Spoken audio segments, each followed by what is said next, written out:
Police commissioner sir, Surat શહેરની સૂચના અનુસાર સુરત શહેરના નાગરિકો સાયબર ક્રાઇમનો ભોગ ન બને તે માટે પ્રિવેન્ટિવ એક્શન્સ લેવા માટે સૂચના આપવામાં આવેલી હતી. તે અંતર્ગત ગત વર્ષ 2024ના ઓક્ટોબર માસમાં ઉત્તરાયણ પોલીસ સ્ટેશન વિસ્તારમાં આવેલ એક ઓફિસ ખાતે બાતમી આધારે સાયબર ક્રાઇમ સેલની ટીમ દ્વારા દરોડા પાડવામાં આવેલા હતા. સદર દરોડા દરમિયાન જે મુદ્દામાલ વગેરે કબજે કરવામાં આવેલ તેના આધારે દુબઈથી ઓપરેટ થતી આંતરરાષ્ટ્રીય સાયબર ક્રિમિનલ્સની જે ગેંગ છે તેનો પર્દાફાશ કરવામાં આવેલ હતો અને ત્યારબાદ એ ગુનો સાયબર ક્રાઇમ પોલીસ સ્ટેશનમાં રજીસ્ટર કરીને વધુ કાર્યવાહી કરતા અલગ અલગ ઈસમોને આજ દિન સુધી લગભગ 8 જેટલા જે ક્રિમિનલ્સ છે જેઓ અહીંયા સુરત શહેરથી સિમ કાર્ડ તથા મ્યુલ બેંક એકાઉન્ટ પૂરું પાડવા માટે કાર્યવાહી કરતા હતા તેઓને ઝડપી પાડવામાં આવેલ હતા. આ કેસમાં જે ક્રિમિનલ્સ દુબઈ ખાતે છે તેઓની એલઓસી વગેરે પણ ઇસ્યુ કરવામાં આવેલ હતી. આ જ કેસ અંતર્ગત ગઈકાલે સાયબર ક્રાઇમ સેલની ટીમ દ્વારા આ ગુનામાં આના હત્યા ફરતા આરોપી ચંદ્રેશ દયાળભાઈ કાકડિયા, જે પણ આ જે દુબઈથી ઓપરેટ થતી મિલંદરજી ગેંગ છે એનો એક મુખ્ય સભ્ય છે, તેની ધરપકડ કરવામાં આવેલ છે.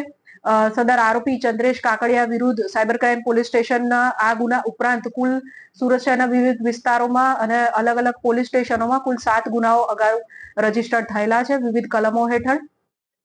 સાથે સાથે આનું મુખ્ય ભૂમિકા જોઈએ તો સુરત શહેરમાંથી વિવિધ mule account, saving bank account પૂરા પાડવા માટે જે દુબઈ ખાતેની ગેંગ છે એના માટે તે કાર્યરત હતો. આ ઉપરાંત અગાઉ જ્યારે આ રેડ કરવામાં આવી અને ઘણા બધા આરોપીઓને જ્યારે એથી પકડવામાં આવ્યા ત્યારે ગેંગનું કામમાં સરળતા રહે તે માટે આટલા ટાઈમથી આ નાસ્તો ફરતો આરોપી જે છે એ લોકો માટે પૈસા ઉપાડવાનું અને એકાઉન્ટ પૂરા પાડવાનું કાર્યવાહી કરતો પ્રાથમિક તપાસમાં જણાઈ આવ્યું છે. એની તપાસ હાલ ચાલુ છે, પરંતુ જ્યારે જે સમય રેડ કરવામાં આવી હતી ત્યારે પ્રાઇમરી 111 કરોડના લગભગ ટ્રાન્ઝેક્શન તે વખતે ઓક્ટોબર મહિનામાં મળ્યા હતા. ત્યારબાદ તપાસ દરમિયાન હાલ લગભગ 119 કરોડથી પણ વધુના ટ્રાન્ઝેક્શનો ધ્યાને આવ્યા છે.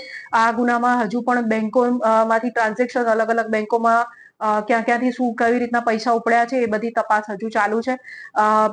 બેંકોનું જે ટ્રાન્ઝેક્શન છે ઘણી બધી બેંકોનું હજુ એનાલિસિસ વગેરે સીએની જે નિમણૂક કરવામાં આવી છે સીઆઈડી ક્રાઇમની મંજૂરીથી એ હેઠળ ચાલુ છે. એ દરમિયાન પ્રાથમિક તપાસમાં એવું પણ ધ્યાને આવ્યું છે કે એટીએમ તથા દુબઈ ખાતેથી અબુધાબી ખાતેથી એટીએમ્સ તથા જે પીઓએસ મશીન હોય છે એની અંદર એ બંનેનો ઉપયોગ જે કેશ પૈસા છે એ ઉપાડવા માટે કરવામાં આવે છે. હાલ જે આરોપી પકડાયો છે ચંદ્રેશ કાકડિયા, એ આ ગેંગનો સક્રિય મેમ્બર છે અને એની વધુ રિમાન્ડ મેળવીને વધુ પૂછપરછ કરવાની કાર્યવાહી હાલ ચાલુ છે. આરોપી ચંદ્રેશની ભૂમિકા શું હતી અને કેટલા સમયથી આ સાથે સંકળાયેલો?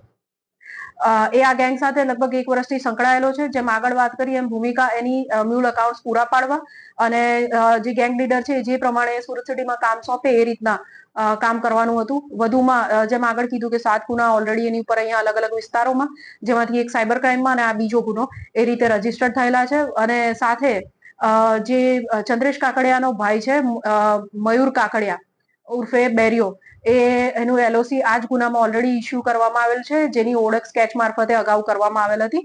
તે પણ હાલ દુબઈ ખાતે આ જ ગેંગ સાથે એક્ટિવ છે. હજુ તો ઘણા ને લાવવાના બાકી છે. લાવશું. હા.